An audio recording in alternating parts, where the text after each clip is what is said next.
What's up everybody, my name is BVMSerious and welcome back to another Pokemon Go video. The GOBeyond update has brought us many new and wonderful features such as the level cap being increased from level 40 to level 50, the Go Battle League getting an expansion all the way from rank 10 to rank 24 with new exclusive titles, rewards, and so much more.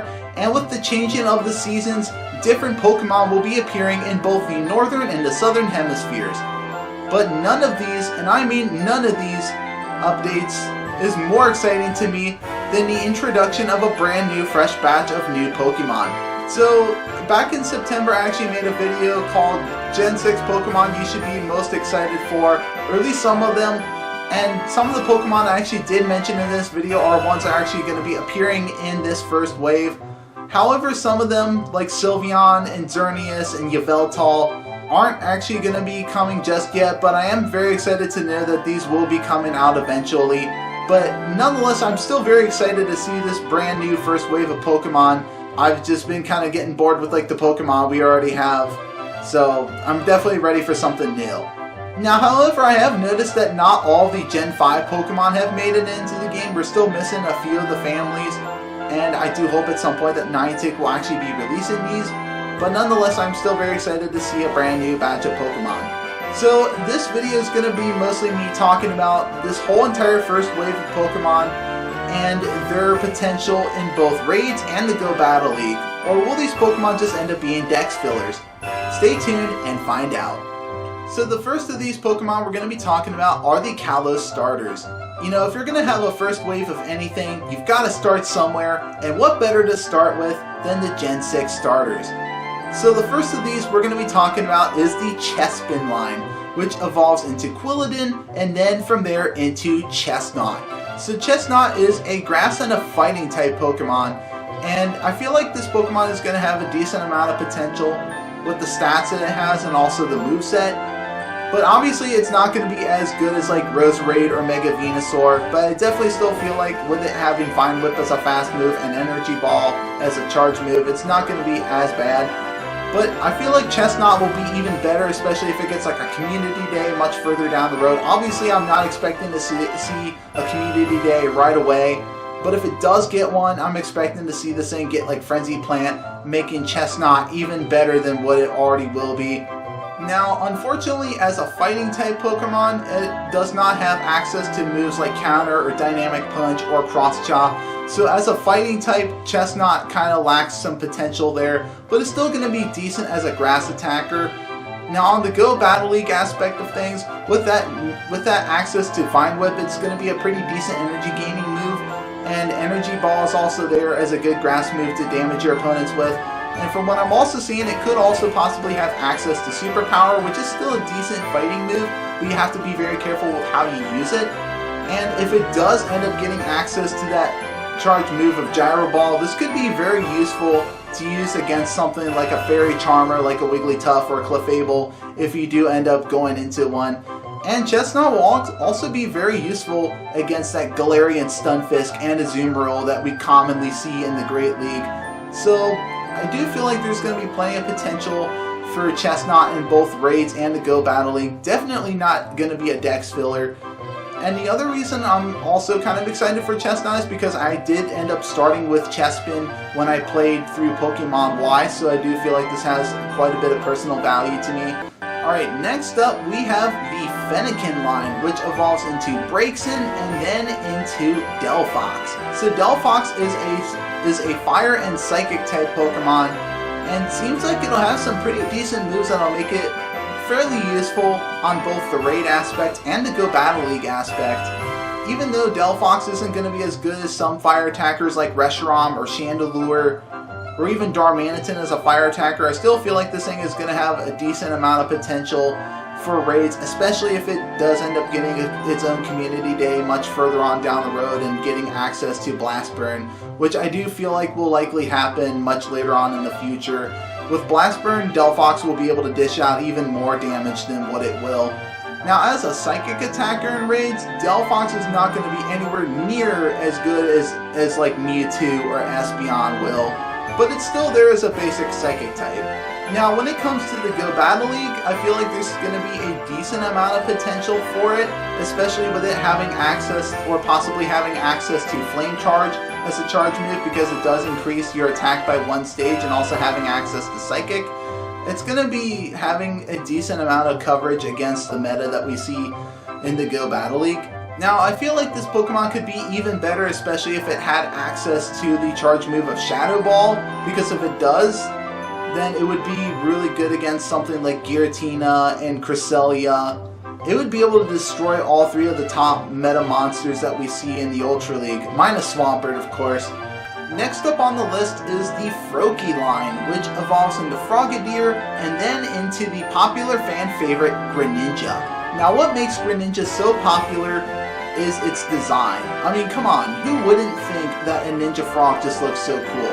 I think the artist did a wonderful job of creating this Pokemon. Not only this, but it also has a lot of competitive play with its offensive power that it has.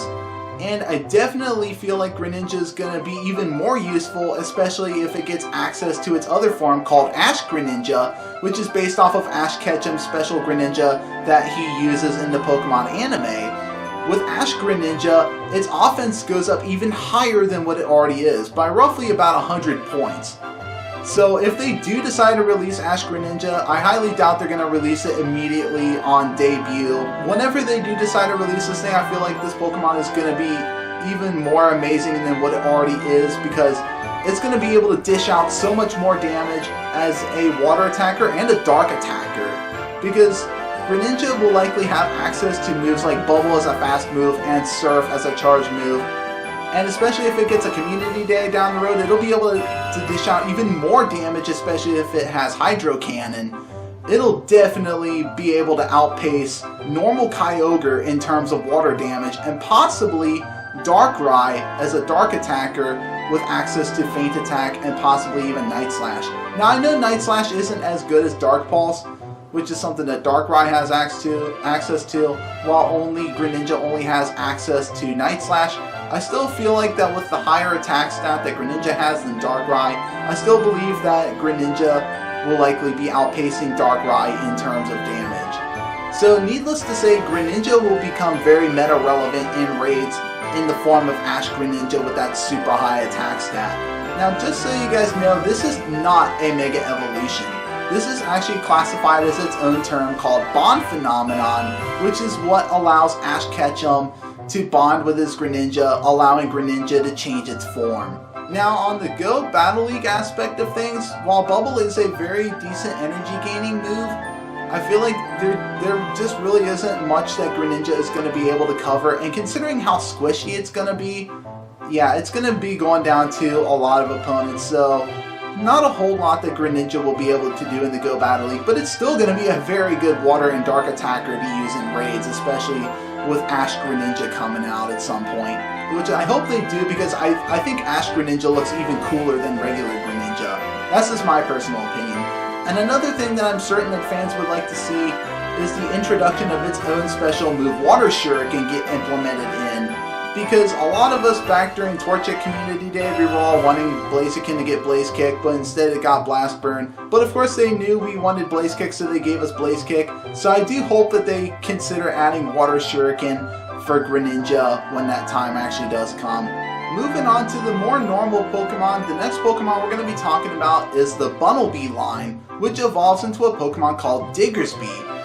Now, Diggersby, with the stats it has, is not going to make it anything useful to use in raids at all, but I do feel like this will have a lot of potential in the Go Battle League, especially if it gets access to that fast move of Mudshot, which is a very high energy gaining move, and with that charge move of Earthquake, it's going to be able to dish out a decent amount of damage, especially to Pokemon that are weak to ground moves. And also, if this Pokemon gets access to the move Fire Punch, it's going to be able to counter those grass types that Diggersby would otherwise be very weak to. And with Diggersby also being a normal type on top of being a ground type, it's also going to be weak to fighting types, so it needs to watch out for those fighters. But otherwise, as long as it gets the moves that it will likely get, I feel like there's going to be plenty of potential for Diggersby in the Go Battle League, and with that being the case, I will be very excited to actually acquire one for that purpose. Next Pokemon we're going to talk about is the Fletchling line, which is definitely one of the cooler lines because it evolves into a Pokemon called Fletchinder, and then from there into a really cool bird Pokemon called Talonflame. Now Talonflame, out of all the early route birds, is really cool because unlike the other early route birds, which are all normal and flying, Talonflame actually takes on the fire typing, making it a fire and flying type, which is something that none of the other early route birds have. And I've actually used Talonflame in the main series games. This thing is awesome looking. Like, I absolutely love Talonflame's design, and I love the moves that it's able to use. And I'd have to say this is probably right up there with Staraptor in terms of coolness. Probably even better than Staraptor. Now, when it comes to raids, I feel like Talonflame just isn't going to have the kind of potential, assuming it gets the stats that it will end up getting. It just will have no potential at all in raids. You'd be better off sticking with fire types like Reshiram, Mega Charizard, Chandelure, Darmanitan. I wouldn't even recommend using Talonflame for that. And if you're going to use a flyer, I'd recommend using like Rayquaza or even Moltres with that Legacy Sky attack. Now, as for the Go Battle League, this thing will likely have access to Fire Spin, which is decent for a fire move in terms of both damage and energy gain. And it will likely have access to moves like Brave Bird and even Flame Charge, which are both really good in the Go Battle League as well. So I feel like this Pokemon won't fully have its potential wasted, but I feel like it could be even better than that. But nonetheless, I'm still very excited for Talonflame because, like I said, it's just, in my opinion, it's gotta be my personal favorite out of all the early route birds. Gee, I don't know though, but I still like Staraptor, don't get me wrong, but I do love the typing on Talonflame, which is just what makes Talonflame so unique. Next up we have the Litleo line, and Litleo evolves into a Pokemon called Pyroar, which is a fire and normal type Pokemon, and the thing about Pyroar is that it has a very noticeable gender difference. So the male Pyroar has a mane that closely resembles a Daimonji symbol, while the female has a mane that is very long and actually protrudes from its forehead.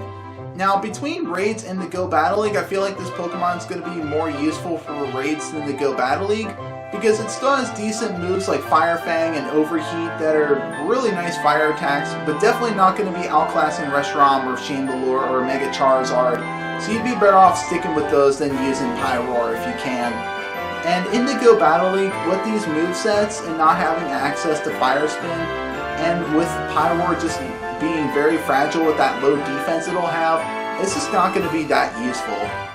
Next up, we have Gen 6's very first region exclusive, Klefki. So Klefki does not evolve into anything, and it is a Steel and Fairy type. Klefki is going to be regionally exclusive to France. So if you're anywhere outside of France, you will not be getting this Pokemon. Now I have a couple different explanations as to why Klefki is going to be only available in France. The first reason is that its name actually happens to be of French origin, because Clef in Klefki happens to be French for the word key.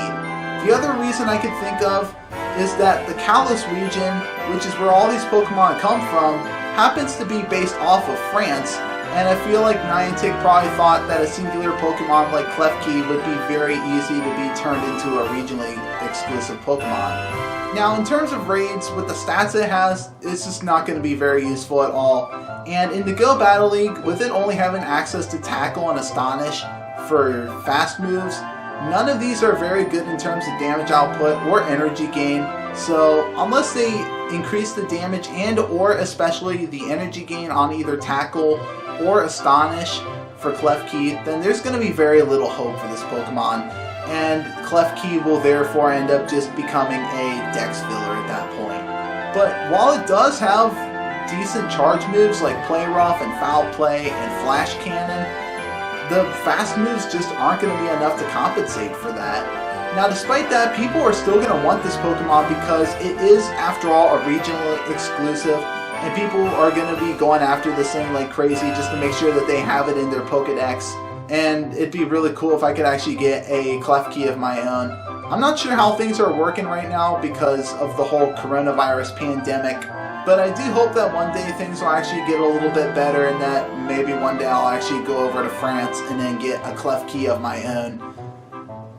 And like with all the other regional exclusive Pokemon, a lot of them have actually made their way into all the different Safari Zones and Go Fests that appeared throughout the years, and I feel like they'll end up doing the same thing for Klefki. So maybe Klefki might become a featured regional for a future Safari Zone or Go Fest, assuming the whole coronavirus pandemic lifts up a bit. Next up, we have Esper. Now Esper already debuted in the game way ahead than the other Gen 6s, and right now you are able to challenge this thing in raids. Esper is a new Pokemon, I'm just excited to see it in the game. And also Esper evolves into another psychic Pokemon called Meowstic, which also has a very noticeable gender difference. The males have more bluish fur than they do white fur, and the females have a more feminine figure to them, and they have more white fur than they do blue fur. Now, in terms of raids, let's just say there are better psychic types already that you could be using over Meowstic. Easily something like Mewtwo, or even something more accessible like an Espeon. It's not worth even considering investing into a Meowstic for raids. It's not worth it. Now in the Go Battle League, while Confusion is a decent fast move, I just feel like a Pokemon like Meowstic just can't get away with it, like a Pokemon like Hypno would, and I feel like it also has a decent array of different charge moves that it can use, but even then, the only thing that Meowstic is going to be able to cover in the Go Battle League are things like Machamp and Surfetch, and pretty much anything that's a fighting type. Otherwise, there's going to be very little potential for Meowstic in the Go Battle League, and therefore, in my opinion, I'm just going to coin Meowstic as a dex filler. But I do love the design though, and I feel like this, for that reason, it just makes it a really cool dex filler. Last but not least is Noivern, which evolves into a Pokemon called Noivern. Now, unfortunately, as a dragon attacker is where it lacks a ton of potential. It just isn't going to be as good as some of the dragon attackers like we already have, like Haxorus or Salamence or Rayquaza, or any of the flying attackers like Rayquaza, or even Moltres with that Legacy Sky attack. Going to be very little potential for this Pokemon in raids. And even in the main series games, I've personally never really felt there to be much reason to even consider using this Pokemon. And in the Go Battle League, this thing isn't going to be able to cover hardly anything. So, again, Noivern, unfortunately, is going to end up just being another dex filler. So there you have it. That is pretty much all the Gen 6 Pokemon. So yeah, I'm going to be very excited with Chesnaught, Greninja, possibly Diggersby, and even Talonflame, because those are some of my favorite Pokemon. And I also do hope that at some point that Niantic does end up releasing the other Gen 5 soon. Things like Volcarona and Mienfoo and Druddigon, because we're still missing those, and I do hope that Niantic will release those soon. Now the interesting thing about the Kalos region is that there's only 72 Pokemon in there. That's like less than half the size of Kanto, being 151 Pokemon. But nonetheless, Kalos still boasts a very unique group of Pokemon. But anyways, with that being said, we're going to go ahead and end off this video right here. But anyways, I hope you guys have enjoyed this video. If you did, please consider hitting that subscribe button down below. Let's see if we can try to get 100 subscribers by the end of this year. I know you guys can do it. And also leaving a like and a comment won't hurt either. Also, do be sure to check out my new secondary channel at BVMSerious Gaming. I am currently doing a Let's Play on the brand new Serious Sam 4 game that came out this year. So I hope to see you over there. But anyways, that is it for me today. I'm BVMSerious, and I hope you guys have a seriously amazing day. Thank you so much for watching.